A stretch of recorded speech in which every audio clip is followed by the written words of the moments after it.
Hi,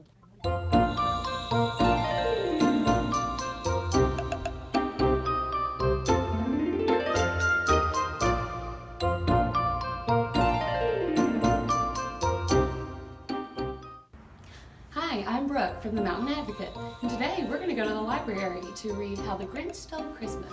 Let's go!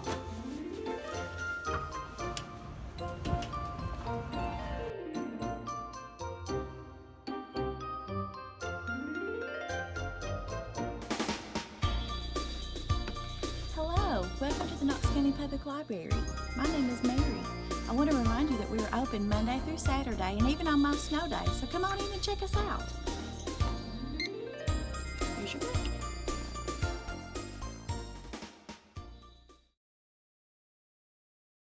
Every Who down in Whoville liked Christmas a lot. But the Grinch, who lived just north of Whoville, he did not. The Grinch hated Christmas, the whole Christmas season. Now, please don't ask why. No one quite knows the reason. It could be his head wasn't screwed on just right. It could be, perhaps, that his shoes were too tight. But I think that the most likely reason of all may have been that his heart was 2 sizes too small. But whatever the reason, his heart or his shoes, he stood there on Christmas Eve, hating the Whos, staring down from his cave with a sour, grinchy frown at the warm, lighted windows below in their town, for he knew every Who down in Whoville beneath was busy now, hanging a mistletoe wreath. And they're hanging their stockings, he snarled with a sneer. Tomorrow is Christmas, it's practically here. Then he growled with his Grinch fingers nervously drumming, I must find some way to stop Christmas from coming. For tomorrow, he knew. All the Who girls and boys would wake bright and early. They'd rush for their toys, and then, oh, the noise. The noise, noise, noise, noise. That's one thing he hated. The noise, noise, noise, noise. And then the Whos, young and old, would sit down to a feast, and they'd feast, and they'd feast, and they'd feast, feast, feast, feast. They would feast on Who pudding and rare Who roast beast, which was something the Grinch couldn't stand in the least. And then they'd do something he liked least of all. Every Who down in Whoville, the tall and the small, would stand close together with Christmas bells ringing. They'd stand hand in hand, and the Whos would start singing. And they'd sing, and they'd sing, and they'd sing, sing, sing, sing. And the more the Grinch thought of this Who Christmas sing, the more the Grinch thought, I must stop this whole thing. Why, for 53 years I've put up with it now. I must stop this Christmas from coming. But how? Then he got an idea. An awful idea. The Grinch got a wonderful, awful idea. I know just what to do, the Grinch laughed in his throat, and he made a quick Santa Claus hat and a coat, and he chuckled and clucked, what a great Grinchy trick! With this coat and hat, I look just like Saint Nick. All I need is a reindeer. The Grinch looked around, but since reindeer are scarce, there was none to be found. Did that stop the old Grinch? No, the Grinch simply said, if I can't find a reindeer, I'll make one instead. So he called his dog Max. Then he took some red thread, and he tied a big horn on the top of his head.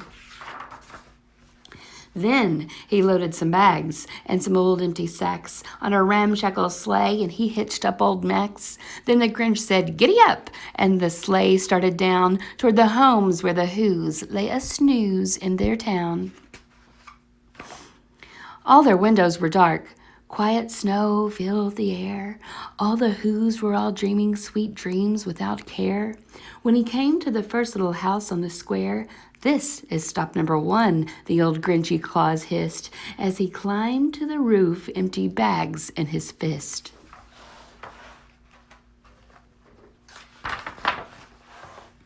Then he slid down the chimney, a rather tight pinch, but if Santa could do it, then so could the Grinch.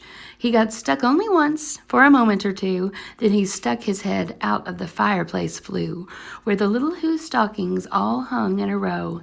These stockings, he grinned, are the first things to go. Then he slithered and slunk with a smile most unpleasant around the whole room, and he took every present. Pop guns and bicycles, roller skates, drums, checkerboards, tricycles, popcorn, and plums, and he stuffed them in bags. Then the Grinch very nimbly stuffed all the bags one by one up the chimbley. Then he slunk to the icebox. He took the Who's feast. He took the Who pudding. He took the roast beast. He cleaned out that icebox as quick as a flash. Why, that Grinch even took their last can of Who hash. Then he stuffed all the food up the chimney with glee. And now, grinned the Grinch, I will stuff up the tree. And the Grinch grabbed the tree. He started to shove, and when he heard a small sound like the coo of a dove, he turned around fast, and he saw a small Who, little Cindy Lou Who was not more than 2. The Grinch had been caught by this tiny Who daughter, who'd got out of bed for a cold cup of water. She stared at the Grinch and said, "Santa Claus, why? Why are you taking our Christmas tree? Why?" But that old Grinch was so smart and so slick, he thought up a lie, and he thought it up quick.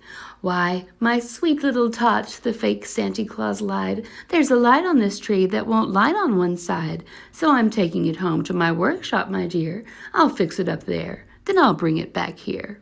And his fib fooled the child, then he patted her head, and he got her a drink, and he sent her to bed. And when Cindy Lou Who went to bed with her cup, he went to the chimney and stuffed the tree up. Then the last thing he took was the log for their fire. Then he went up the chimney himself, the old liar. On their walls he left nothing but hooks and some wire, and the one speck of food that he left in the house was a crumb that was even too small for a mouse. Then he did the same thing to the other Who's houses, leaving crumbs much too small for the other Who's mouses.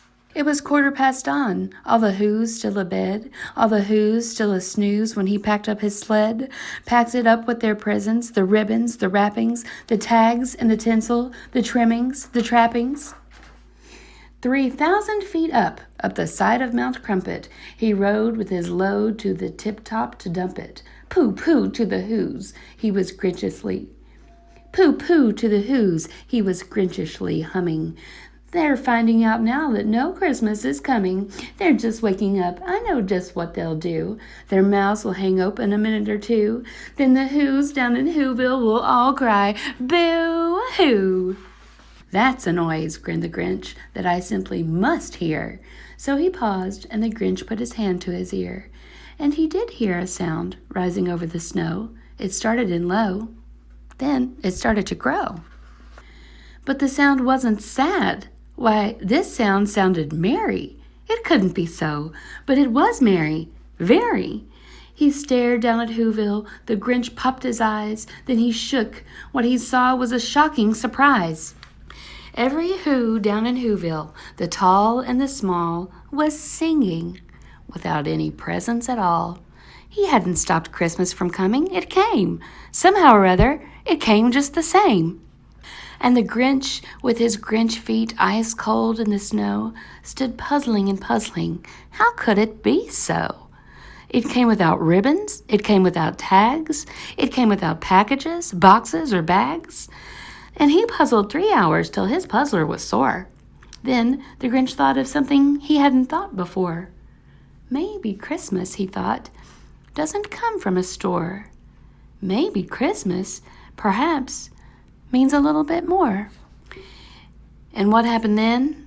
Well, in Whoville they say that the Grinch's small heart grew 3 sizes that day, and the minute his heart didn't feel quite so tight, he whizzed with his load down the bright morning light.